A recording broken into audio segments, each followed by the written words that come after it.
Close your eyes for a moment and picture this. You've just touched down in London, maybe Rome.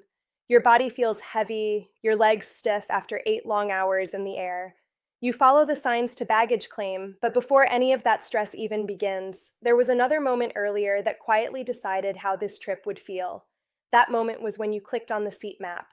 Rows of tiny colored squares stared back at you, and you guessed. Front or back, window or aisle. Maybe you splurged on something that sounded good without really knowing why. Most travelers think choosing a seat is a minor detail. It's not. It's one of the most important decisions you make for your entire flight. I'm Mila, and after 15 years as a flight attendant flying all over the world, I can tell you this with certainty. Your seat choice isn't about luck, it's about understanding the experience you're signing up for. Are you trying to sleep for 9 straight hours without interruption? Are you sensitive to turbulence and just want the smoothest ride possible? Do you have a tight connection and need to get off the plane fast? Or do you want to avoid elbows, carts, and constant foot traffic? These questions matter far more than window versus aisle. The truth is, some of the most popular seats come with hidden downsides airlines never explain, and some of the worst seats aren't where people expect them to be. I've watched passengers celebrate their great seat during boarding, only to spend the flight cramped, cold, wide awake, and frustrated. I've also seen travelers quietly enjoy an almost perfect flight simply because they knew what to look for. If you travel in your later years, this matters even more. Comfort isn't a luxury, it's a health issue. Poor sleep, constant noise, awkward seating, and unnecessary stress can turn a long flight into something that lingers in your body for days. When you're younger, discomfort is annoying. When you're older, it can ruin the first half of a trip. By the end of this series, you won't just know which seats are good or bad. You'll know how to choose the best seat for you on any aircraft, every time. You'll understand the traps that look appealing on the screen but feel miserable in reality. And you'll stop leaving your comfort up to chance. This front, middle, or back decision alone determines about 80% of how your flight will feel. It affects noise, motion, service speed, and even how stressed you feel when the plane lands. Most people never think about it beyond price or availability, but this is where strategy starts. Let's begin with the front of the aircraft. In general, the front is associated with speed and relative quiet, and that reputation is mostly earned. If you have a tight connection or you simply hate being stuck in your seat while dozens of people ahead of you slowly gather their bags, the front gives you a real advantage. I've watched passengers in the back sit for 20 minutes after landing, inching forward row by row, while people near the front are already grabbing coffee or heading to their next gate. That time matters, especially if walking long distances is hard on your knees or back. The front is also usually calmer. You're farther from the engines, which are typically under the wings, and you're away from the main galley and rear lavatories where most of the noise and movement happens. But here's the first trap that catches a lot of travelers. The row directly behind the bulkhead, that wall separating cabin sections, looks amazing on the seat map. It promises open space and endless legroom. What the map doesn't tell you is that your tray table and entertainment screen are stored inside the armrests. That makes the seat slightly narrower, and the armrests don't move at all. You're locked into that width for the entire flight. I once had a professional basketball player sitting in a bulkhead seat. On paper, it was perfect for his long legs. In reality, he was miserable because he couldn't lift the armrests and had nowhere for his shoulders to go. He had space in front of him, but none beside him. If width and flexibility matter to you, bulkhead seats can be a painful illusion. Now let's move to the middle section of the plane, specifically the rows over the wings. This area is the quiet secret for anyone who dislikes turbulence. Think of the aircraft like a seesaw. The nose and tail move the most when the air gets rough. The wings sit at the pivot point, so the motion there is noticeably reduced. If you're a nervous flyer or someone who gets motion sick, these seats offer the smoothest ride available. The trade-off is the view. Your window will mostly be wing, metal, and flap mechanisms. If you're flying over dramatic scenery, this is not where you'll get your photos. But if your priority is sleeping through a bumpy overnight flight, the middle over the wing is where many experienced travelers quietly aim. Then there's the back of the plane, which most people avoid without thinking. Yes, it's louder. Yes, you're usually last to leave. And yes, turbulence can feel stronger back there. But the back also has two underrated advantages. First, on flights that aren't completely full, the best chance of scoring an empty middle seat is often in the last few rows. People book from front to back, so gaps tend to appear near the rear. If you grab an aisle or window there and the middle seat stays empty after boarding, you've just upgraded yourself. Second, there's a small but powerful trick involving recline. The very last row often has limited or no recline because of the wall behind it. But if you're in the row just in front of that, you can usually recline fully while the person behind you cannot. It's guilt-free comfort, and it's one of those quiet advantages frequent flyers learn to spot. Understanding these sections isn't about finding a universally perfect seat. It's about matching the section to your needs. And once you know how the plane behaves front to back, you're ready to make the next crucial choice that shapes your comfort even more, whether you sit by the window, the aisle, or end up in the middle. This choice seems simple, but it quietly determines how much control you have over your own body during the flight. Window, aisle, or middle isn't about preference alone. It's about honesty. You have to know how you actually behave in the air, not how you wish you did. Let's start with the window seat, what I call the great commitment. On the surface, it sounds ideal. You control the window shade. You have a solid wall to lean against, which is the closest thing to a pillow you'll get in economy. You're less likely to be bumped by carts or elbows, and no one asks you to get up unless they absolutely have to. For long-haul flights where sleep is the goal, this can be a huge advantage. But the window seat comes with a serious cost. Once you sit down, you've essentially agreed to manage your bladder on someone else's schedule. Every time you need to stand, stretch, or use the restroom, you have to ask one or two strangers to move. If you're a light sleeper who wakes often, or someone who drinks a lot of water, tea, or wine, this turns into repeated interruptions. I once worked a red-eye from Los Angeles to London, where a nervous passenger in the window seat asked his aisle neighbor to get up nearly every hour. By the fourth request, the aisle passenger refused. The window passenger spent the rest of the flight trapped, uncomfortable, and frustrated. That's not bad luck. That's a mismatch between seat choice and personal habits. The aisle seat sits on the opposite end of the control spectrum. This is the seat for movers. If you like standing up often, stretching your legs, or using the restroom without negotiating, the aisle gives you freedom. You can get up whenever you want, and you can subtly extend one leg into the aisle for a moment to ease stiffness, as long as you're quick to pull it back when traffic comes. But the aisle is also the action lane. Every passenger heading to the lavatory brushes past you. Every service cart passes inches from your shoulder. Every backpack swinging off someone's arm is a potential collision. If you're sensitive to being touched unexpectedly, or you plan to work on a laptop, this constant movement can be exhausting. I say this with honesty, because I've been the one pushing the cart. Even with care, arms get bumped, drinks wobble, sleep gets interrupted. Then there's the middle seat, and I won't pretend it's anything but the hardest option. The middle seat gives up the view and the freedom in exchange for being squeezed between two strangers. But if you find yourself there, you do have one absolute right, and it's not negotiable. The middle seat gets both armrests. This is an unwritten rule of the air, and it exists for a reason. The window has a wall, the aisle has access, the middle has neither. The armrests are the middle seat's compensation, and experienced travelers respect that rule. Now let's talk about one of the most misunderstood seat categories in economy, the exit row.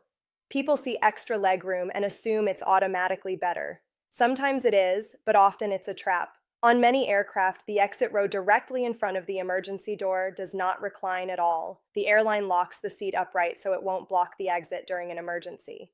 You pay extra, stretch your legs, and then sit bolt upright for 6 or 8 hours. Always check the specific row before booking. Exit rows also usually have no under-seat storage during takeoff and landing. That means your bag, your book, your headphones, everything goes overhead until cruising altitude. If you like having your essentials within reach, this becomes a constant inconvenience. And there's one more issue people don't expect. Exit doors are cold, they're metal, and they leak drafts. On overnight flights, that extra space can come with hours of shivering. If you want the true sweet spot, look for the second exit row on planes that have two. These often combine legroom with recline without the storage restrictions. It's a small detail, but it makes a big difference. Once you understand these trade-offs, you can avoid the seats that look good online but feel miserable in reality. Now that you understand the trade-offs of seat types, it's time to talk about the seats that look harmless on a seat map, but almost always lead to regret. These are the ones I quietly warn friends and family about before they ever click confirm. First, seats near the galley. The galley is the aircraft's kitchen and command center. It's where carts are staged, coffee is brewed, meals are assembled, and crew members coordinate service. On long flights, it also becomes a place where the crew stretches, talks softly to stay awake, and prepares for the next service. If your seat is within 1 or 2 rows of a galley, your flight will never truly be quiet.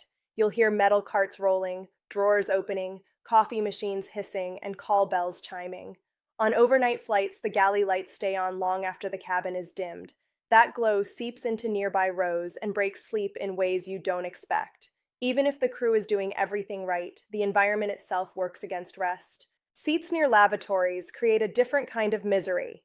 On the seat map, they often look perfectly normal. In reality, they come with constant foot traffic. Passengers line up, hover, and shift their weight right beside you. People brace themselves on your seat back without asking. Bags brush your shoulder, and then there's the sound.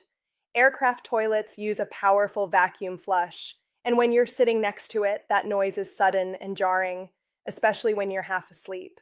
Add the occasional odor on long-haul flights, and you have a seat that disrupts comfort over and over again. It's not dramatic, but it's relentless. Another hidden danger zone is the row directly in front of a bulkhead, exit row, or galley wall. These seats often look fine during booking, but many of them have restricted or completely disabled recline. Airlines don't always make this obvious on their own seat maps. You settle in, reach for the recline button after takeoff, and nothing happens.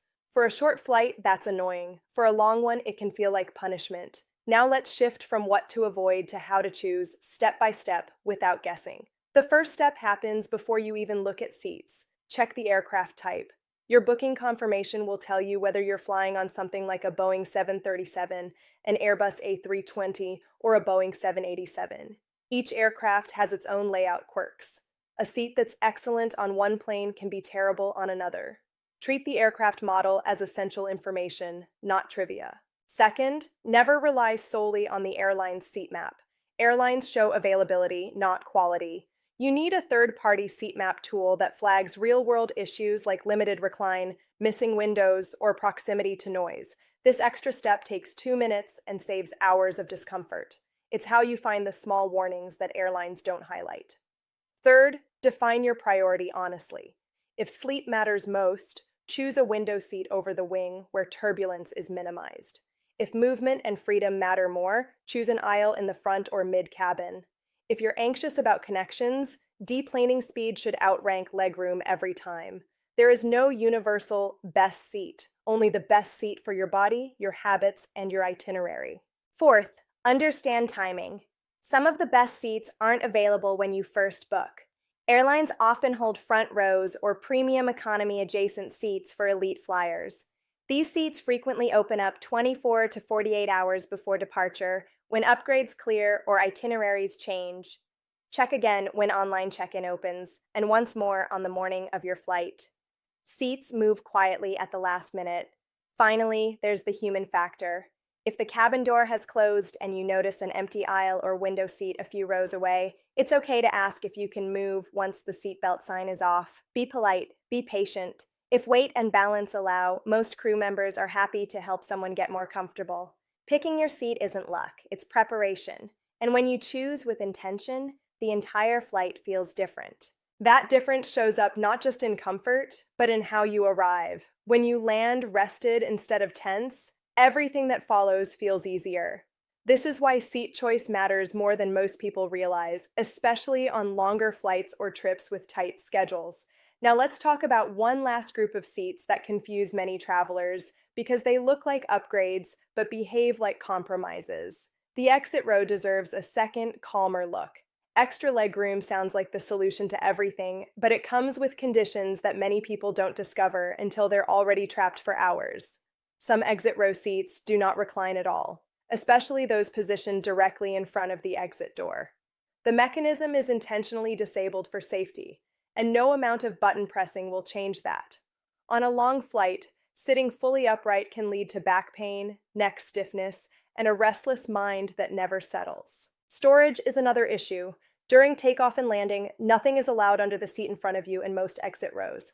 That means your bag, your book, your medication pouch, everything must go overhead. If you rely on easy access to essentials, this becomes frustrating fast. You end up standing in the aisle repeatedly, digging through bins while others wait. Temperature is the final surprise. Emergency exit doors are heavy and insulated differently from the rest of the cabin. Cold air often seeps in around them, especially at cruising altitude. On overnight flights, this can mean hours of feeling chilled no matter how many layers you wear.